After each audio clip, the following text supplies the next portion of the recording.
Hello and welcome to this week's episode of the 1895 podcast with me, Thomas D. And this week we're going to be delving into the world of motorsport and continuing with our hydrogen-themed episodes that we have been holding over the last few weeks. And I'm delighted to say that joining me for this episode is Andy Welch and Ali Russell of Extreme H. Thank you both for joining me. Well, thank you for having us, Tom. Really appreciate it. And looking forward to the rest of the podcast.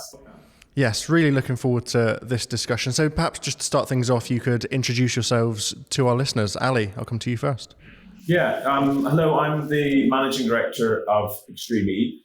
I've had about 30 years involvement in elite sports across Olympic sports, rugby, football, and actually my journey into motorsport actually came with my last job in football, where I worked with Bernie Ecclestone from Formula One, Flavio Briatore from Formula One, and Alejandro Agag, who at that time was a team owner in F2, bought Queen's Park Rangers Football Club.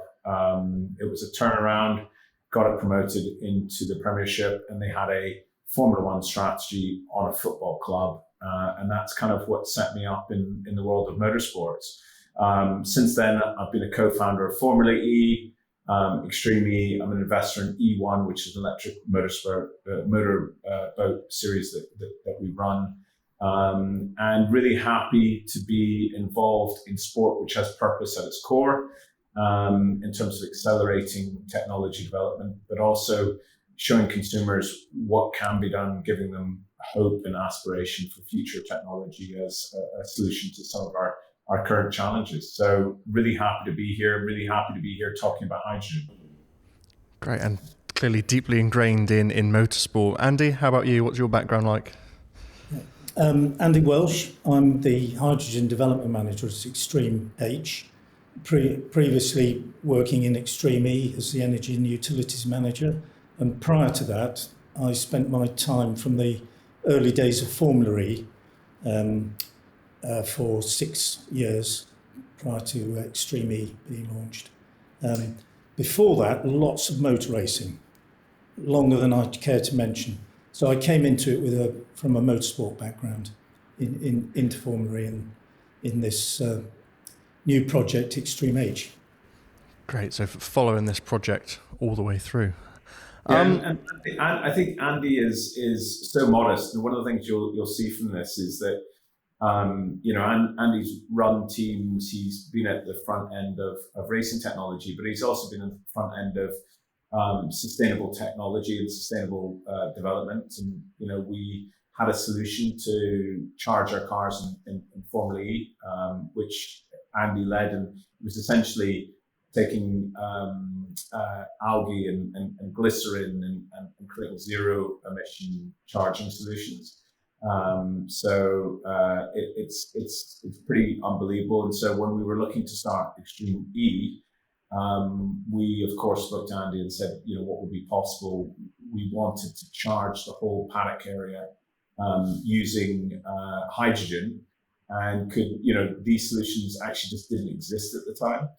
Could he come and help facilitate and develop, knowing what he knew about the technologies, the racing, because racing and sport is run differently to, let's say, a building site or other industries, and we needed someone who could understand, the necessity to get things right, because once showtime starts, a bit like this podcast, once it starts, you can't sort of take a break in the middle of it. You've got to continue, finish it off, and everyone has their entertainment product, and that was super important. So it's just to say that Andy's been through an incredible journey, and actually the technical aspects aren't well understood because they didn't exist before Andy and the team got involved with them. Clearly some fantastic expertise here and some topics there that you've mentioned that we'll no doubt get into in this podcast. But first off, let's go right back to basics, right back to the start. For those listening who might be unfamiliar, introduce us to Extreme H. Yeah, I'll take that one if that's okay. And what we'll do is we'll try to tag team for your listeners today, Tom. I'll talk a little bit more about the vision and what we're trying to create and where we're trying to go. And Andy can fill in some of the gaps in terms of the challenges behind that, but also the solutions and talk about, the levels of power that we need and how we do that. Because the vision of Extreme H it's an evolution of Extreme E. So Extreme E was how do we create a proposition which has purpose at the heart of it, and that purpose is really threefold. The purpose comes from communicating that we have a problem, that climate change is an issue and one that we need to address, and then saying sport can be part of that communication matrix, and it can help cut through where maybe charities and governments aren't able to, or documentaries aren't able to cut through. We can cut through using sport and using sports stars like Lewis Hamilton, Nico Rosberg, Jenson Button, McLaren, Jimmy Johnson, and so on. We really can communicate that, and we can come up with sustainable solutions. And it's fair to say that we're not saying hydrogen is the only solution. What we're saying is there's a multitude of different clean technologies that need to be developed, and some of them are more useful. So we're not against electrification, and in fact, the route that we're using on technology is a hydrogen fuel cell into a battery, into an electric drivetrain. So we're clearly not anti-electric on this, and I wouldn't want people to have that perception. But what we're saying is electric works incredibly well in city centres like London, New York, Paris, Rome, Tokyo, where you've got bigger range issues, where you have lack of infrastructures, where you have places like South Africa where the grid network shuts down at times of the day and quite regularly. It's very difficult to get people to make that sort of jump from combustion engine into fully electric, because the grid network isn't secure, and what that means is the solution doesn't work in that marketplace, and that's a big marketplace. And there's lots of places around the world that suffer that, or even remote communities that suffer from that. So we believe that hydrogen is one of the solutions to sit alongside electric. That is we call it the magic molecule, and we'll spend a bit of time on that magic molecule.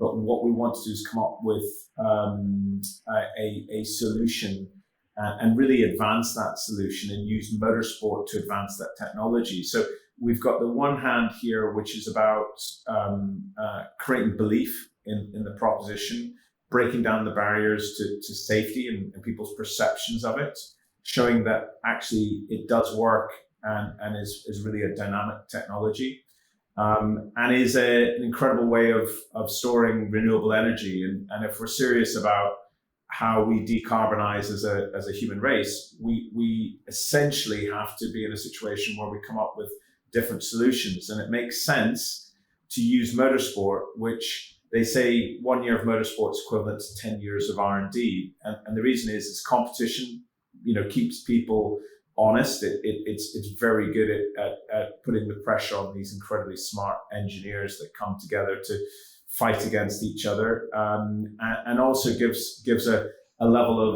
of how you're doing against the competition. Where do you need to invest? What are the solutions you've got? And, fuel injections come from this, traction control, even safety aspects, which we take for granted today, like seatbelts and wing mirrors, have all come from motorsport. So what we're saying is use this platform that's well known, that works, use it with major manufacturers around the world, like the likes of Stellantis, Toyota, Hyundai. Give them a platform to develop technology. And what happens next is this technology becomes more efficient.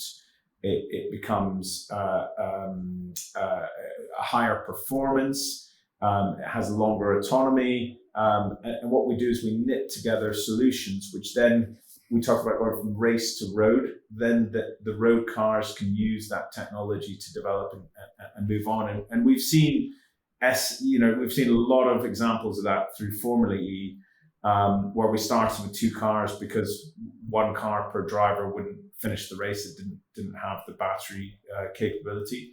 And within a 3-year period, we got regeneration and a restructuring of energy density within the battery cells to an extent that we can do away with one of the cars.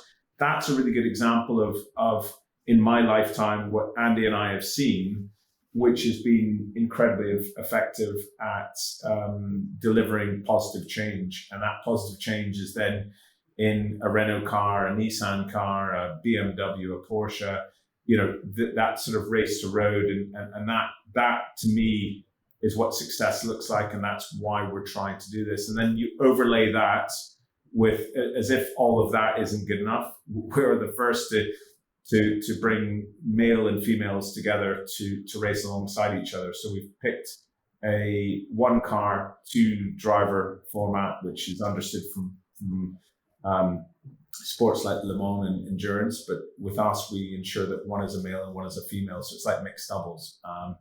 And it's amazing that when you give females the access to the same tools that the males have, you give them world-class coaching, they improve and actually they start beating the men. So, it's all a really nice box. And what we want to be is we want to be a guilty pleasure for every sports fan around the world. We want people to connect with us. We don't, this is not a political sort of interest. This is find some technology, give people hope and aspiration, positivity around sustainability, and let's go out there and actually improve all of our lives and our kids' lives using sport as the conduit to do that.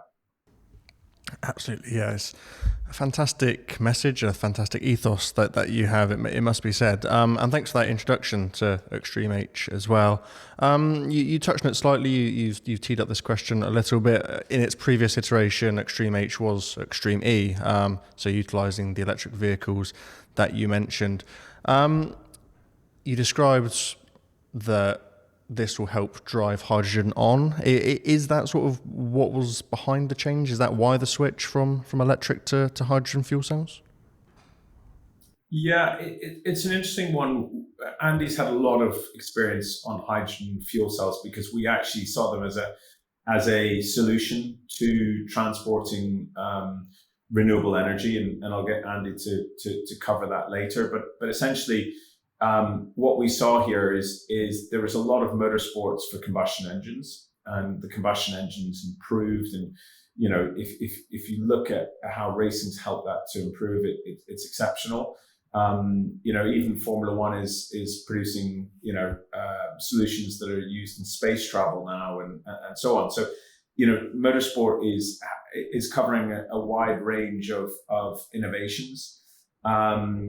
There's Formula E, our previous business, which is, I think, the pinnacle of electric motorsport and doing an incredibly good job at even fast charging, which has been introduced this year. And what we felt was the one area that we had an interest and we had experience of was hydrogen. It's the one area that doesn't have a racing series around the world. And we felt that the hydrogen industry could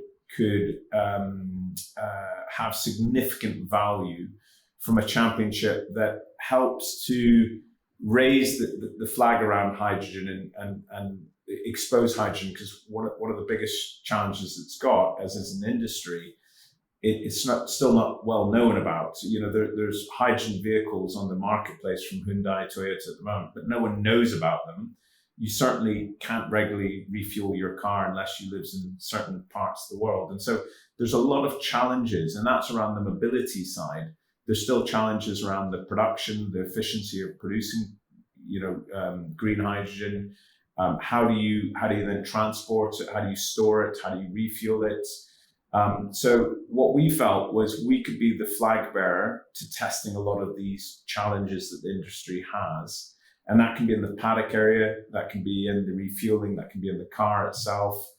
And also getting investors to feel more comfortable coming into this space to see what we talk about in terms of the magic molecule. Because if we're all serious about decarbonization, we need to have a solution to storing renewable energy. And that is either a real step forward in battery technology or being more effective in terms of how we store renewable energy, and green hydrogen is an incredibly good way of doing that, because it can be used in the production of, let's say, green steel. It sounds crazy to have green steel, but you're effectively using zero emissions and the power to create a really power intensive industry like steel, and it's happening. There's more plans to do it, and it can happen. So what we're trying to do is to bring that together, and it's not to say we don't believe in electric or this is better than electric. This is another alternative which has real opportunities, which we want to, hydrogen will come, but what we want to do is accelerate the adoption of hydrogen technology, the adoption of investment in hydrogen, and really from a government point of view, from a regulation point of view, from an investment point of view, from companies that are developing technology. We want to be that go-to to connect in an entertainment way. We have a really interesting, fun testing environment in extreme locations. And we want to incentivize people to get involved and work with us. Thank you, Ali. You mentioned paddock power and bits there. We'll get into that shortly. I want to pick up on hydrogen internal combustion engines that you mentioned there. Did you see a world in the future where we're using those for motorsport, whether in new formats or existing formats? We see companies already developing these. JCB, for example, have just had approval on their H2 ICE. So is that something you see in the future? Absolutely. I think there's going to be different solutions. I think the advantage of fuel cell over combustion engine is that you're not burning anything, so there is zero emissions. But ultimately, if we're trying to decarbonize, I don't think you can be necessarily have to be perfect. What you have to do is you have to use technologies that can reduce significantly. And if you look at 30% of global emissions come from transport, then clearly combustion engine is an option, and one that we hope to also introduce within our championship, so that what you have is different technologies being used in different ways with different results and different advantages and different disadvantages. But the point here is we want to stay pretty agnostic in terms of technology type, as long as it's hydrogen and as long as it links back to hydrogen and making hydrogen more efficient. I think that's a big step forward for us. Sure. Now let's continue on that train of just talking about hydrogen. Then we covered the crossovers between hydrogen-powered vehicles and sort of the real world and the lessons that can be learnt from fuel cell electric vehicles themselves. On a recent webinar, my regular co-host Rob Cockerell was joined by your technical director Mark Grain there. So what lessons do you think that the wider industry could learn from a hydrogen-based motor racing series? Well, I think first of all, everyone talks about our education system being under threat, but I think our education system's pretty good, because most people you speak to about hydrogen have this belief of the Hindenburg and that it's going to be explosive and blow up, and actually they're scared of it. And it's interesting for me that people are so scared of hydrogen when you consider that we all drive around in a fairly combustible car at this moment in time with petrol, diesel in it, that's pretty explosive in itself. So ultimately what we got to was we were able to stress, oil technology in a fairly comprehensive way and get people pretty comfortable with I suppose the danger and the potential danger with the traditional petrol car. What we've got to do is we've got to do the exact same thing for hydrogen, and show people that yes, there is a danger, but you can handle that by putting in these safety mechanisms, dealing with refueling like this, doing that, And it's about showing that can be done in the most extreme situations. You're not going to have cold or hot or altitude or humidity or sea, sun, wind, variety of different surfaces, from gravel to asphalt to sand to, we're really testing this technology in the most extreme conditions. And what that helps is, if you're just going to the shops and you're going to your local grocery store, you're actually in a position where you're going 5 miles, or you're going 20 miles, or whatever it may be, and that you have belief in the product because you've seen it driven on television, and it looks pretty cool to you. It actually has pretty good performance, and they've had some pretty big crashes, and that there's been no mishaps. And that's where we come from. This is we want to do this in a very safe way.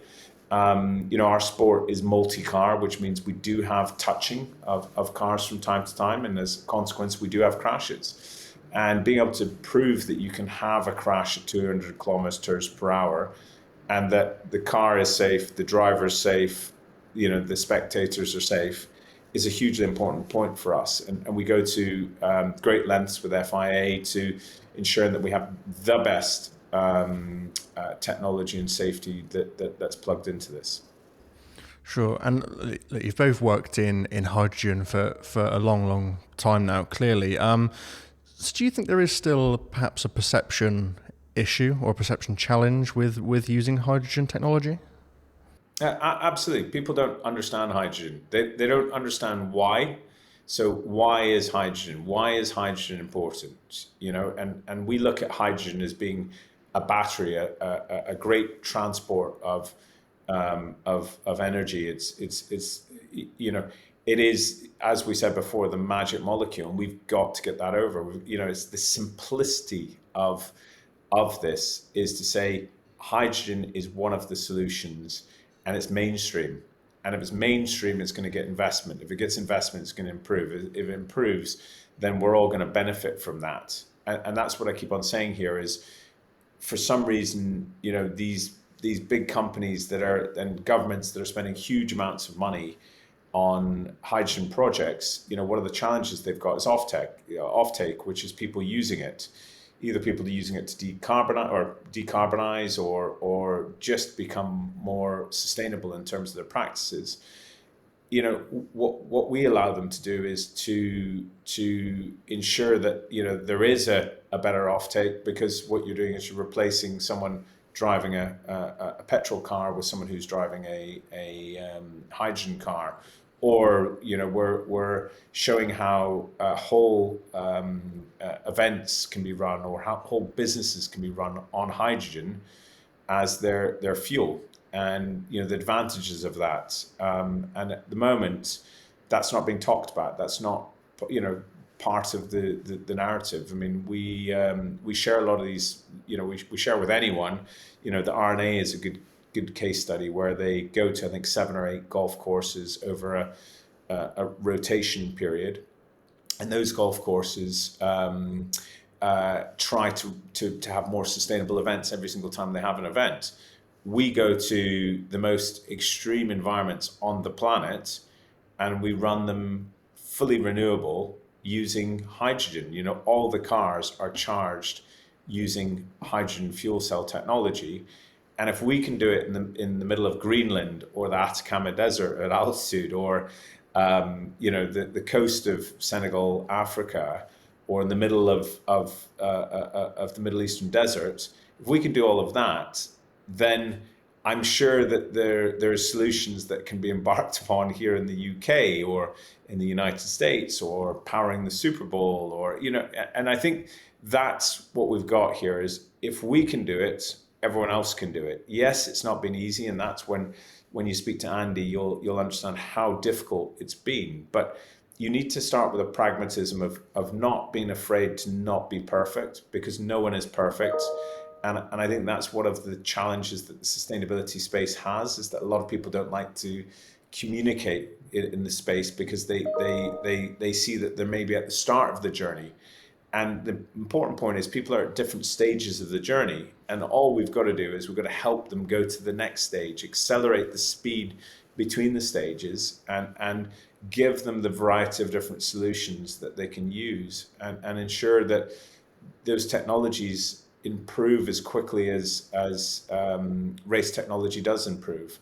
And that helps then the mass production, the economies of scale, the affordability of this technology, but it all comes from a positive image of hydrogen, the companies in the industry working together to get more people using hydrogen.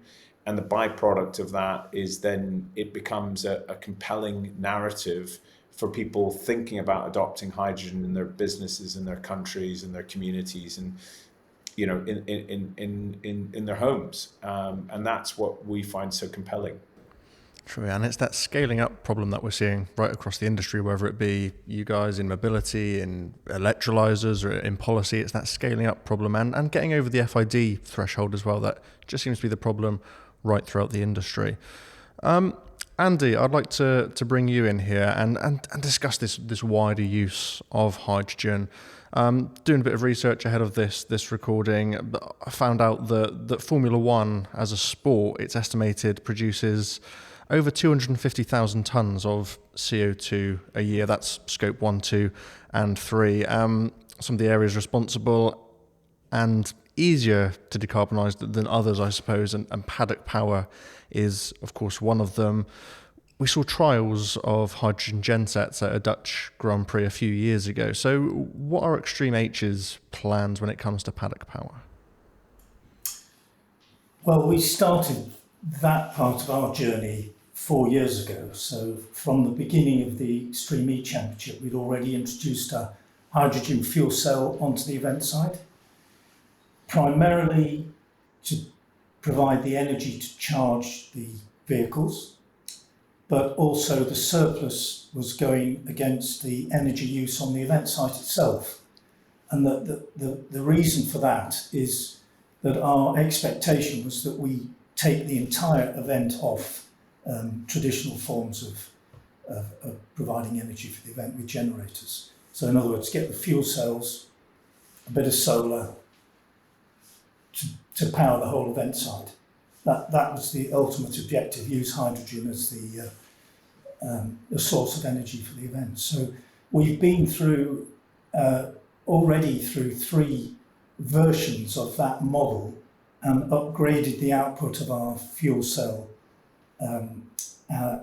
to the point that we're about to embark upon our next event at the end of the year, where we should have a 500 kilowatt fuel cell system powering a microgrid, which is we've already introduced in previous years, and that would have the capability to do almost all of the energy to put the event on the ground. So the hydrogen refueling station energy, the team's utility, the technical broadcast power, the catering and hospitality areas, all that event powered by the hydrogen fuel cell.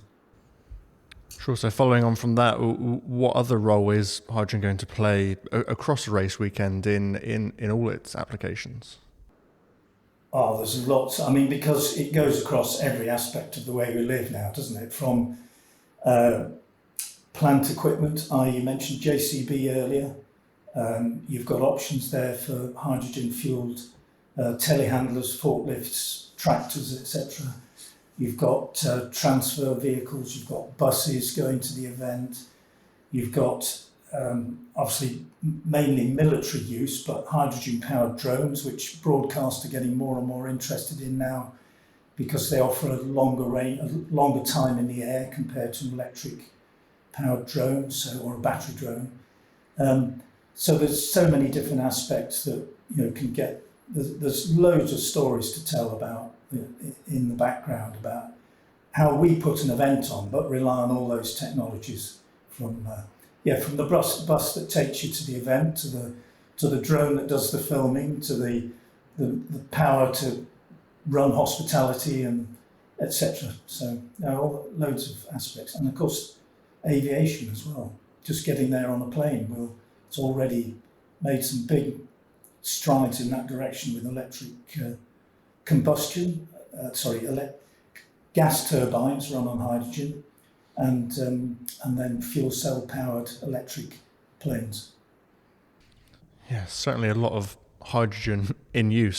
So how are you transporting the hydrogen to the venue? Ali mentioned earlier that these races can be in some quite remote locations. So how do you tackle that problem? Well, I suppose in my operations role, you try as far as possible to source it locally. We aren't carrying electrolyzers at the moment. We've got some interest from partners about having an electrolyzer on site to produce the hydrogen we need. But we're only on the site for a relatively short period, like 3 or 4 weeks. So there's a restriction on the quantity that we can produce in that time. We have used hydrogen carriers like methanol in previous seasons, where we have had a reformer system on site to produce ISO-grade hydrogen that was used to run a fuel cell system. So we've had gas deliveries. We've used methanol as a carrier. Look at lots of different options. Depends where you go. Of course, if we only operated in the Middle East or Europe, then it's possible to get green hydrogen much easier than if you go to the Atacama Desert in Chile. Yeah, and Tom, it's fair to say we've struck up quite a partnership with a place in northwest Saudi Arabia called NEOM, which is one of the new projects in the kingdom, probably most known for what is called the Line, which is a new way of living. But ultimately, the aims and ambitions of NEOM is to have completely sustainable energy. And so probably have done the biggest investment with Enoa, which is their utilities provider. And so they've been at very much the forefront of developing green hydrogen. And so we've been taking that green hydrogen, and as Andy says, we're transporting that all over the world. And what's quite interesting is everyone knows about the Saudi sort of climate and the fact that, you know, solar panels can provide the majority of energy, but they're near the Gulf of Aqaba, and what they've got is they've got pretty consistent wind in the evening. And so what they're able to do is create this 24-hour renewable energy. And what isn't used by, let's say, the grid can then be turned into green hydrogen and used and exported for other off-takers, so to speak, globally. So we've been very much at the forefront. They've been incredibly helpful to us in terms of at the forefront of some of their projects. They work together with Aqua Power. They work together with Air Products, you know, big industrial companies that are investing billions in technology. And I think what we're trying to do is to tell that story, tell that narrative, you know, to a much broader audience. And so that people can say, oh, why can't I do that? Or why can't I have that as a solution in my country, my community, and so on. So as Andy said, we're pretty agnostic when it comes to technology. We just believe that it's going to be hydrogen based, because what our purpose, going back to the beginning, is to accelerate the development of this technology. And it's fair to say that our ambitions are not just the propulsion of a car, it's the whole ecosystem. We may come up with a storage opportunity, or a carrier agent, or a refueling solution, and that's the way to think about this. Is there's plenty of challenges in this space. Some are perception that we talked about before. Some are technologies. And what we want to do is we want to play an active role in each of those areas, helping businesses to create solutions. Sure, and continuing on the sort of the entire hydrogen ecosystem, I suppose a lot goes into a race week. As you say, you're there for around 3 weeks. You've got the travel there, you've got the logistics behind it. So will the entirety of the Extreme H process be a net zero process? Because I think it'd be quite easy to look from the outside in and say, you know, if it is producing an ounce of CO2, then what's the point? Yeah, and I think that's a really, really valid question. I think what I would come back to is we measure with EY what our carbon footprint is. So you mentioned Formula One earlier. And just to give some sort of context to it, we're around about 8,000 tons of carbon at this moment in time. Of course, it's net zero because we offset against that, but we never use the story of offsetting. We work with various projects through a company called Alcott, and what that allows us to do is offset in some great projects across the globe, usually in locations where we're actually racing. But I think the important point here is, yes, there's a carbon footprint. You and I having this call will have a carbon footprint. And that's what I came back to at the start, is we're not saying we're perfect. We are saying we do have a carbon footprint. We seek to reduce that every year by becoming more effective, because once you understand where your carbon comes from, you become pretty good at adapting and making positive decisions to reduce it. So we're consistently lowering that down. What Andy's working on moving forward is that the whole site, everything, actually gives back to the grid. So, and that's quite a change, where you go from being net zero to being climate positive, as we call it, which is we're putting renewable energy back into the grid and actually helping. So who would have thought that an event site could turn into being a renewable power site that can put back into the grid? And that's where we are, that's where our ambitions are, but we're not there yet. We of course do the right thing, which is offsetting, but offsetting is not the solution. Getting to zero and actually becoming positive in terms of giving back to the communities that we race in is where we're going. And I think that's hugely ambitious. And I think it's testament to a lot of work that Andy and the team do in terms of making that happen. And just to say, we have had events where that has happened. So in Scotland this year, that did happen. We were in a situation where we were able to have an event that was completely net zero. And that is really reassuring when you can take that sort of journey. In Uruguay, again, we had a similar situation where we were putting energy back into the grid. So not perfect, not 100% there yet. Ambition is right, and we're going to get there. And the more bright people that get involved in this project, the better we're going to become, and the quicker we're going to be able to do that. Absolutely. And if my math is correct, that's around 30 times less of a carbon footprint than Formula One. So they've got to be sitting up and taking notice, I'm sure. I can see it on your shirts there, you've got the backing of the FIA. So will you be looking to work with them? And I guess more importantly, will they be looking to work with you and identify the areas that perhaps they can implement hydrogen technology into their other championships? Yeah, it's a really interesting question. We've been working with them from day one. We've been in international racing series. I think the change that we've got at the moment is we are going into a much closer relationship, and what that means is we're a hydrogen World Cup. And the reason that we've done that is because a lot of the major manufacturers, that I mentioned before, prefer to work with championships that have the full accreditation, the full structure of the FIA behind that. And that's in creating the rules, being the adjudicators, but it's also in terms of girls on track and some of the other I suppose steps forward that the FIA have, safety in motorsport. So there's a lot of aspects, and what we want to be is we want to be the complementary proposition within their portfolio. Formula One is a great one, and Formula One does a huge amount of good, across things that we use every day. And I talked about space travel. It's been an incredible incubator. What we do is we have that focus. So it's not about the shock absorbers in the cars. It's not about the roll cage. It's not about aerodynamics. It's about the hydrogen technology. And it's that I suppose single focus that means we can accelerate that area so much quicker than maybe a championship that has a variety of different technologies that they're trying to expand. So the FIA alignment has been really important for us. They're a really good partner.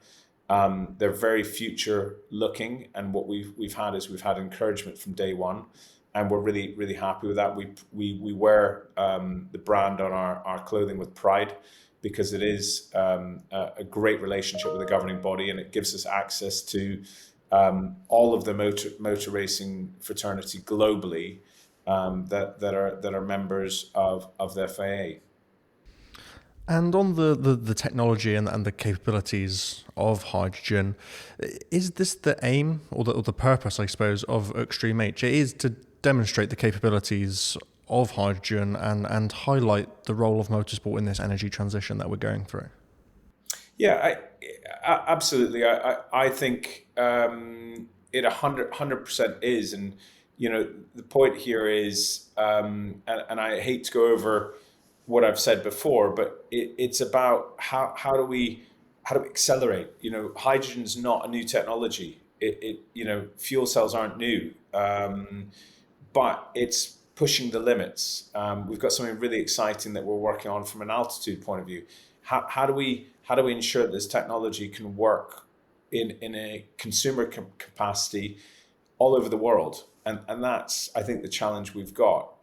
How do we work on refueling to ensure that can be expanded in a much more effective manner? These are the sort of maybe the Achilles heels, and what we've got to do is find solutions for them.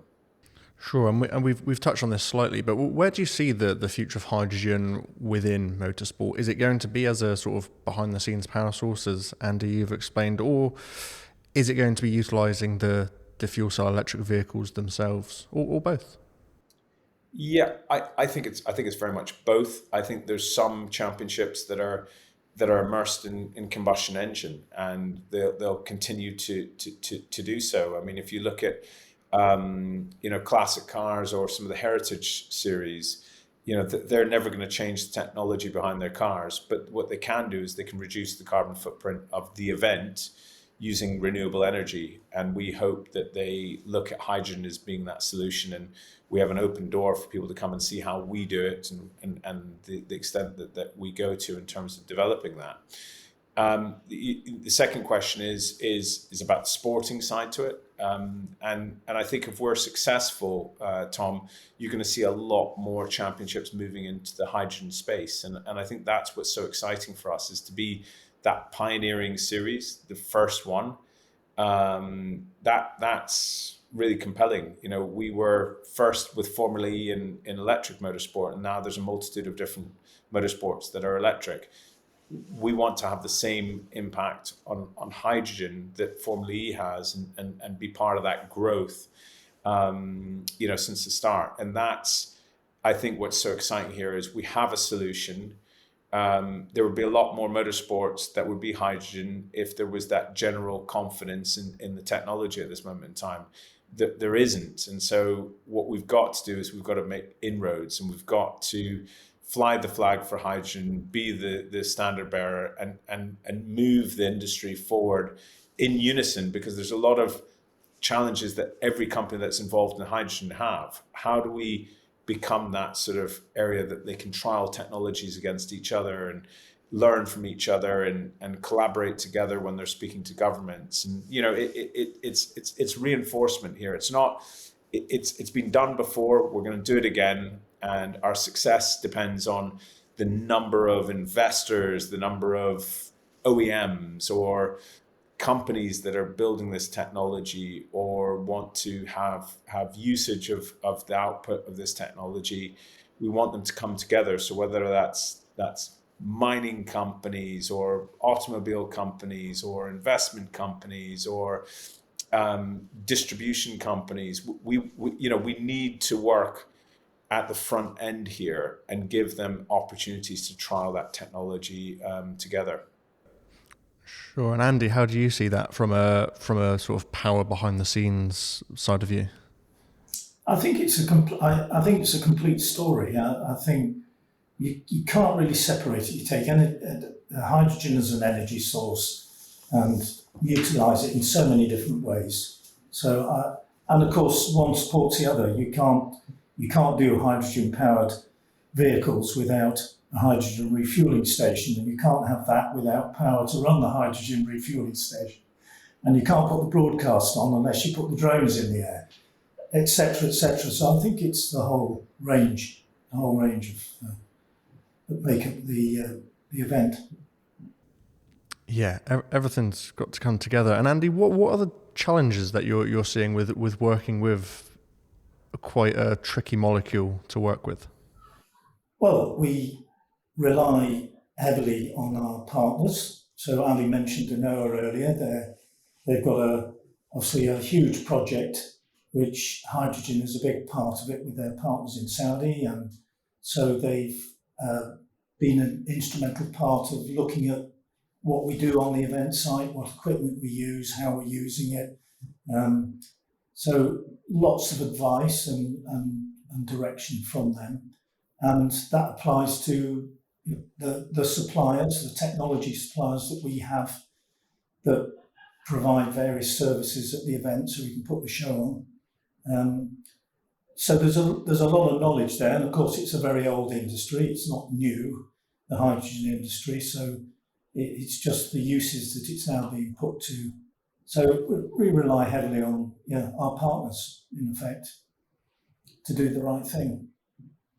Sure, thanks, Andy. Now, we spoke about perception earlier, and I guess getting the general public on board. So with this being an off-road series, presumably there's going to be no on-site spectators. So does this make it more difficult, and how are you addressing this barrier or challenge?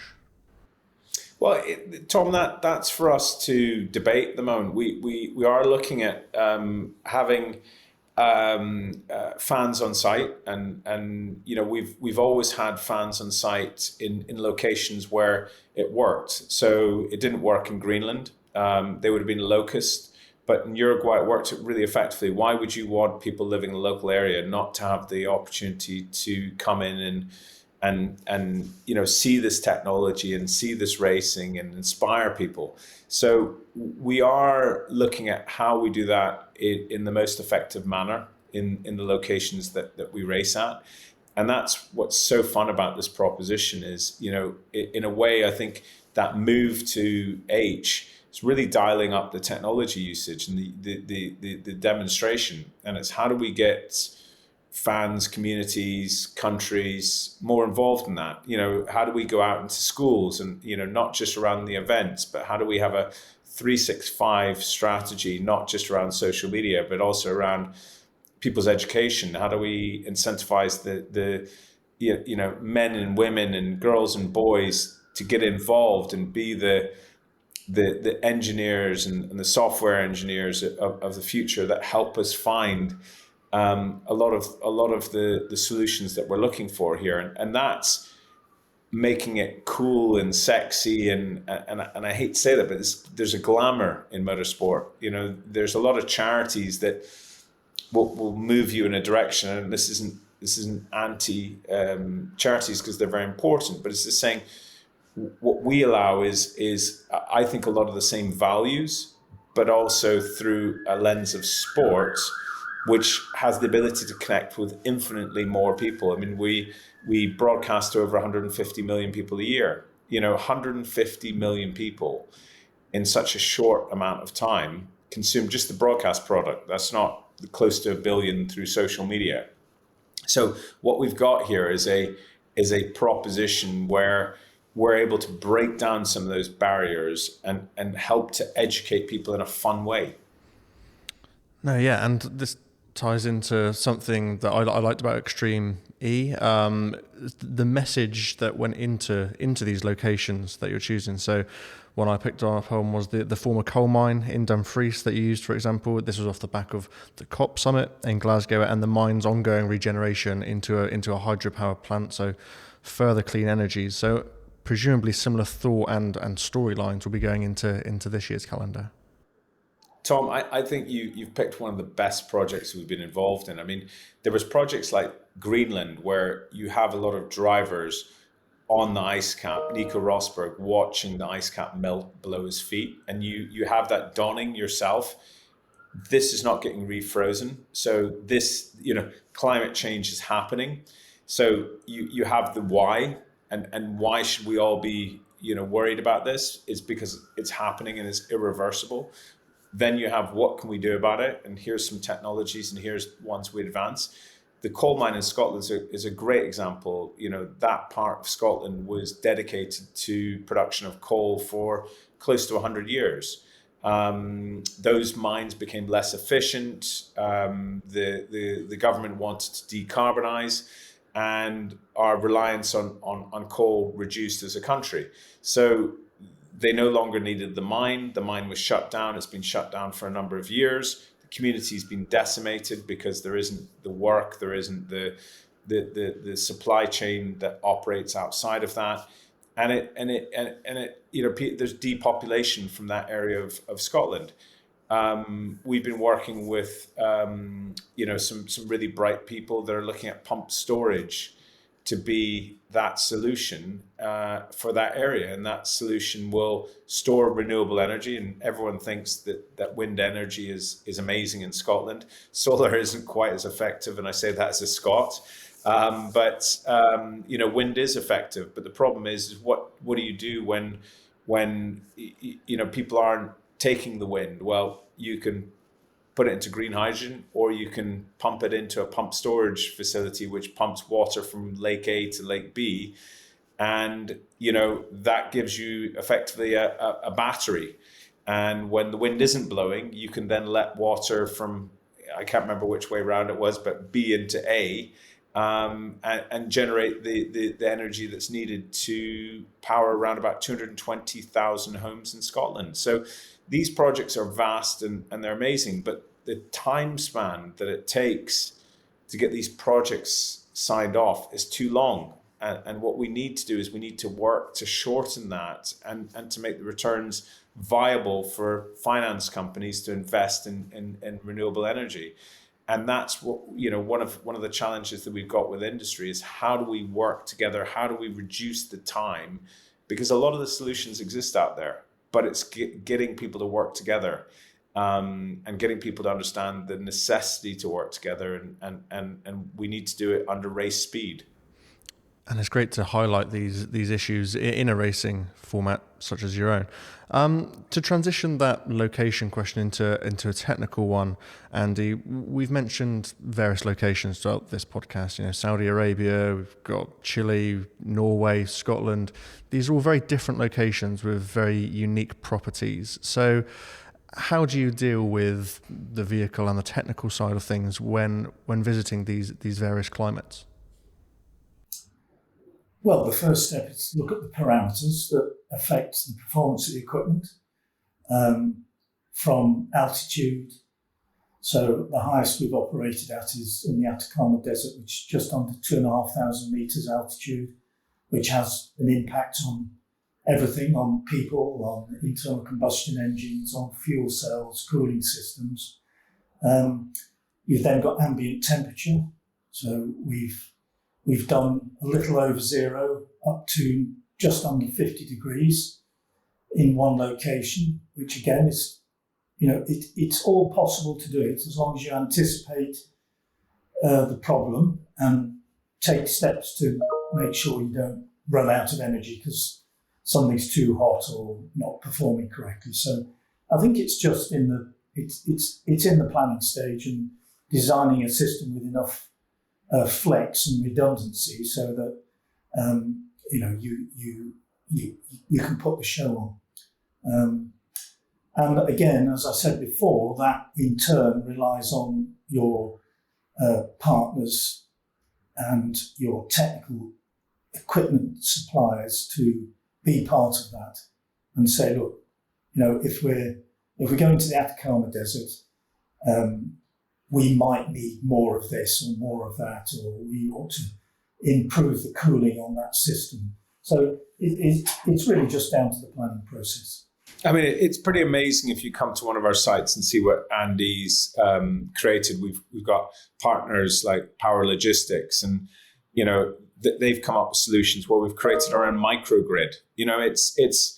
This is not stuff that's way out in the future. This is a small community of between 500 and 1,000 people that are creating an event, and it's how do they work together with purpose at the core and finding solutions working with different companies. And we talked about Anoa today, but there's Kaizen, there's Siemens, there's a variety of different partners that we've got that have helped us on that journey. And it's just to say that that's what we need. We need more companies and visionaries to get involved with this series, specifically now that we're an embryo, we're growing, we're developing, and we need early adopters, because those pioneers will accelerate the speed at which we are able to develop as a championship, and ultimately the speed at which hydrogen can be adopted. Sure, and as a motorsport fan, I love how this motorsport series is bringing in all the corners of industrial gases that I work in on a daily basis, whether that be, microgrids, electrolyzers, fuel cells. It's fantastic to see. One final question from me. I realise we've been on this call now for quite some time, but how do you continue to grow and develop at Extreme H? I know this is early doors for you guys, but what's around the corner? Andy, I'll come to you first on that one. I took the precaution of making a few notes. So I wrote down 3 words. Faster didn't just mean faster cars, but more efficient systems that can go further, that are cleaner and more efficient, which obviously is a consideration with fuel cells, the efficiency of them. So yeah, just general improvements in terms of the sporting spectacle, I think, probably has lots of room to grow. But on the technical side, yeah, just making it better, making it easier. Thanks, Andy. And Ali, how about yours?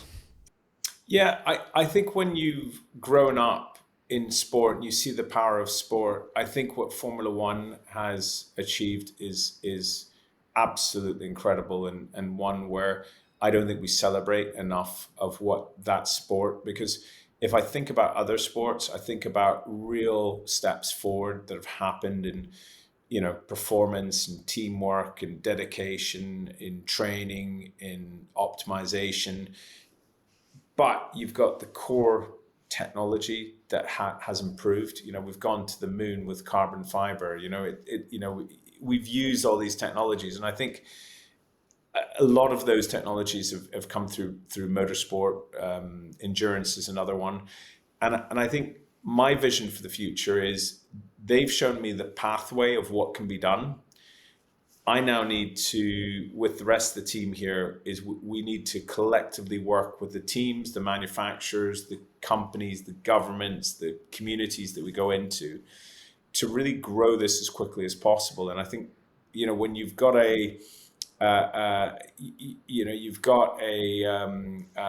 suppose an ongoing motorsport proposition that's been quite as successful as Formula One, it just shows you that you've got to shoot for the stars on this. And the more successful we are, the more successful we all are. And it's connecting those two propositions that actually what's good for Extreme H is good for all of us.